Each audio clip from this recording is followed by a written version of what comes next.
બનાસકાંઠાના વડગામના ભૂખલા ગામ ખાતે બાયોગેસ પ્લાન્ટનું લોકાર્પણ માની શંકરભાઈના નેતૃત્વમાં ચાલતી ડેરી અમારા વિધાનસભાના માનનીય અધ્યક્ષશ્રી જેમણે એક નવું રિવોલ્યુશન, એક નવી દિશા સમગ્ર ભારતને વિશ્વને આપી છે.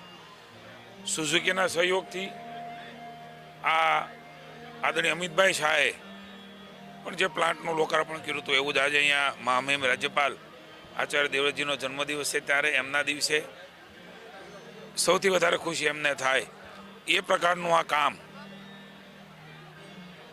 100 મેટ્રિક ટનની કેપેસિટીવાળું આજે આ બાયોગેસ પ્લાન્ટનું લોકાર્પણ થયું છે. બાયોગેસ સ્ટેશન પણ શરૂ થયું છે.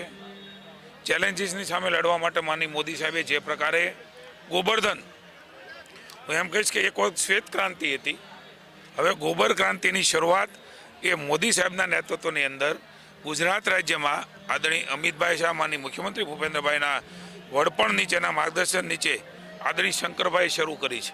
આજની આ શરૂઆત એક નવા રિવોલ્યુશન સાથે, ખૂબ મોટું ચેન્જિંગ સાથે આવનારા દિવસોમાં આપણને જોવા મળશે.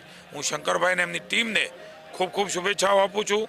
સાયન્સ, આત્મનિર્ભર ભારત અને સ્વદેશી, આ ત્રણેય વસ્તુ અહીંયા જોવા મળે છે. સાયન્સથી છૂટું થઈને પાછું આપણું સ્વદેશી તરફ જઈને આપણું ખેતર, ખેડૂતનું ઉત્પાદન એ કેવી રીતે વધે, એનું બગડેલા બટાટા, એમનું ગોબર 1 રૂપિયા કિલો ઘરેથી લઈ જવાનું, એમને ખર્ચ પણ ન થાય, આ પ્રકારનું એક ખેડૂતની આમદની વધે, મોદી સાહેબના નેતૃત્વમાં બમણી આમદની કરવાનો જે સંકલ્પ છે એમાં એક મોરપીંછ આદરણીય શંકરભાઈને બનાસ ડેરીએ ઉમેર્યું છે.